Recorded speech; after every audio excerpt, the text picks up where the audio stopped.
que nosotros iniciamos desde cero y ahora tenemos las máquinas de planchar, las máquinas de procesar los sombreros, el maceteador. Tenemos un complemento lleno en la cooperativa para poder ya empezar desde un principio el sombrero y darlo terminado por acabado.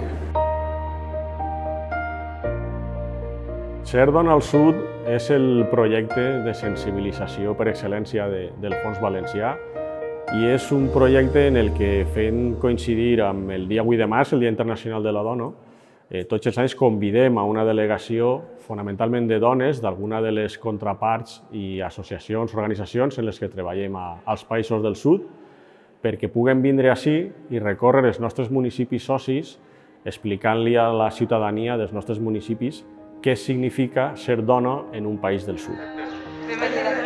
Hola, buenos días. Ha mejorado la calidad de vida de la mujer artesana. Ahora trabajamos dentro del centro de acopio. La història que hi ha darrere de cada barret, que hi ha una vida d'una dona lluitadora.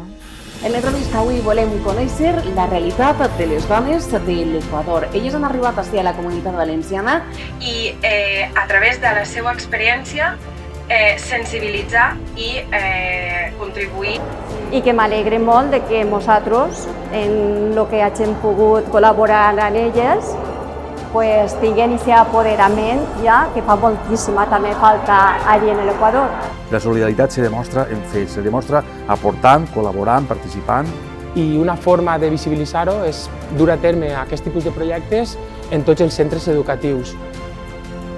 El que intentem és millorar la vida de les persones que viuen allà a l'Equador i també millorar la nostra, veient aquesta part més humana que tinguem i que ens uneixen aquests llaços de cultura i de patrimoni que tinguem conjuntament tant Espanya com Ecuador. Que se difunda el trabajo que se hace a través del Fons Valencia, que se difunda el trabajo que se hace a través del municipio, la cooperación internacional y para que se pueda apoyar más